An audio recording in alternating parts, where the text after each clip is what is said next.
Nu, un šeit ir tāds moments, kā tas viss nenotiek vienkārši tāpat. Tātad migrēnas tur bija visu mūžu, bet pēdējā laikā bija daudz biežāk un bija ar vemšanu un bija ļoti slikti arī naktī. Ja? Jā. Tātad tas visdrīzāk bija saistīts ar kaut kādu iekšējo sasprindzinājumu, kad tu pat naktī tu nevari atslābināties, tev kaut kas līdzīgs tā kā krampja, tev spiež galvu, tev saspiež asinsvadus un, protams, migrēna ir klāt. Un tas viss ir ļoti līdzīgs intoksikācija, ja, tā kā saindēšanās. Un tāpēc arī ir tā vemšana. Smadzenes tu atpazīst kā saindēšanās. Un zini, ar ko tu saindējies? Ar stresu? Nē, es redzu smadzenes, kad strādā, ir vielmaiņas atkritumi. Arī smadzenēs. Jo tur neironi strādā, kaut ko dara. Un tādas glīvu šūnas ir. Un iedomājas, ka tie atkritumi neizvadās. Un tie neizvadās. Un zini, kāpēc?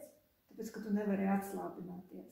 Daba ir iekārtojusi tā, ka tad, kad cilvēks guļ, tad, kad viņš ir miegā vai varbūt meditācijā un dziļāk kaut kādā atslābinājumā, visi šie toksīni izvadās pakāpeniski caur spinālo šķidrumu, tas ir pa mugurkaulu un pēc tam pa limfas rīti ārā.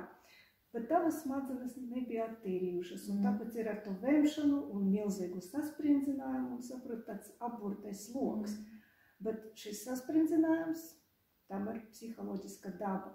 Tu piekriti? Jā, noteikti. Tu piekriti. Kaut ko tu piedzīvoji tajā laikā? Nu, tas ir ļoti bieži saistīts ar stresu darbā. Tos, ko es redzu, ka man ir aktivizējies.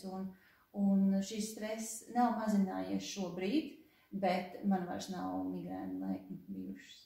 Bet tava attieksme pret darbu ir mainījusies. Tu piekriti? Ka tu esi cita jau, pavisam cita.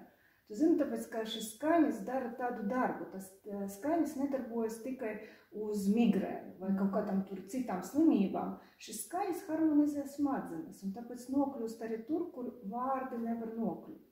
Iedomājies, ja es būtu psihoterapeits, es tev teiktu, Evita, nu tev ir jādzīvo savādāk, uz dzīvi jāskatās savādāk, un ko tu man atbildētu? Es to visu zinu, es to visu saprotu, bet es neko nevaru ar sevi izdarīt, un es reaģēju tā, kā es reaģēju. Bet skaņas harmonizē visas tavas smadzenes, un arī zemgarozes daļu.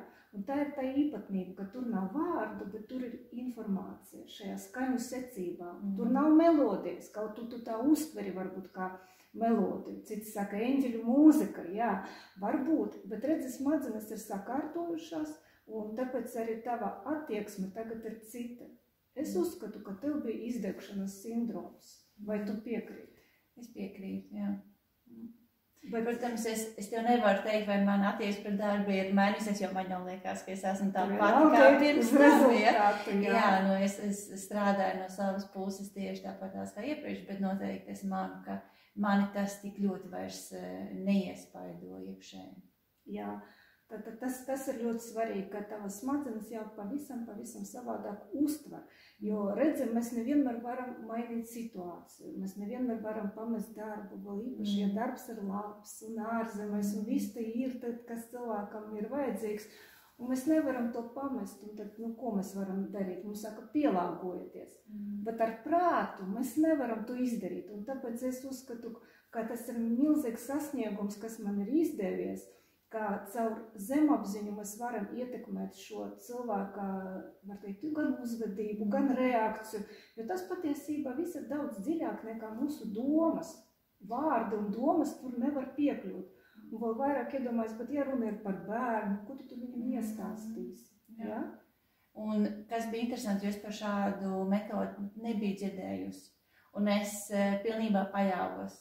Es nedomāju par to, es nepārdzīvoju, teiksim, tā būs vai nebūs, jo man šis brīdis bija diezgan izmisuma solis tavā virzienā, un es jau meklēju jebkādu palīdzību, ko es varēju, un es paļāvos, es klausījos, un patiešām ļoti ātri manā gadījumā nostrādāju. Nu, galvenais, ka tu tagad zini, ka tev ir tāds rīks, ar kuru tu vari sevi sakārtot, jo, protams, cilvēks var atgriezties tur, kur viņš ir bijis.